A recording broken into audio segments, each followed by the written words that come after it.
त्यांना अखंड 500 रुपये दिले. अरे वा.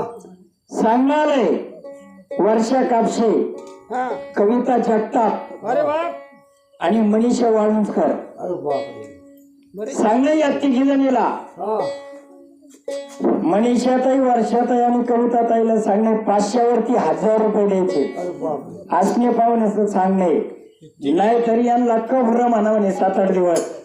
तिघे जणी मिळून द्यायचे ना. तिघी जणी मिळून एक एकीने नाही ना. नाही, तिघींना मिळून, काय सोपं आहे. तिघींना मिळून जर 1000 रुपये दिले हा.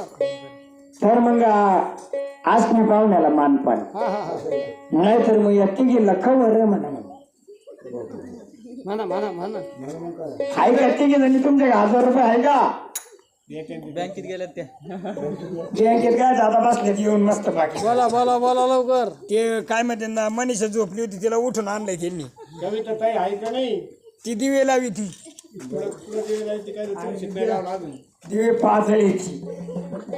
सांगे या तिघी जणीला मला 500 वरती 1000 रुपये द्यावा, नाही तर या तिघी जणी कसे सांगायला पाहिजे. देता येईल पैसे का म्हणून सांगा सांगा. वर्ष पा पुढे, वर्ष पुढे तू काय मास्टर आहे काय बाबा? सांगतो त्यांना. कोणची वर्ष जाऊ हाय का माग आहे काय? वर्षाबाई. हाय हाय ती बुजती वर्ष ताई, लाज तिला. कविता ताई, अजून एक कोणती. मनीषा ताई. मनीषा ताई. बोला बोला बोला बोला. आज खंडवाच्या चौकावरी ग सई, पैसे द्यावर कमी लय वंगावणी म्हणतो. लय मंगळे. त्याला दररोज खाय मध्ये खातच नाही.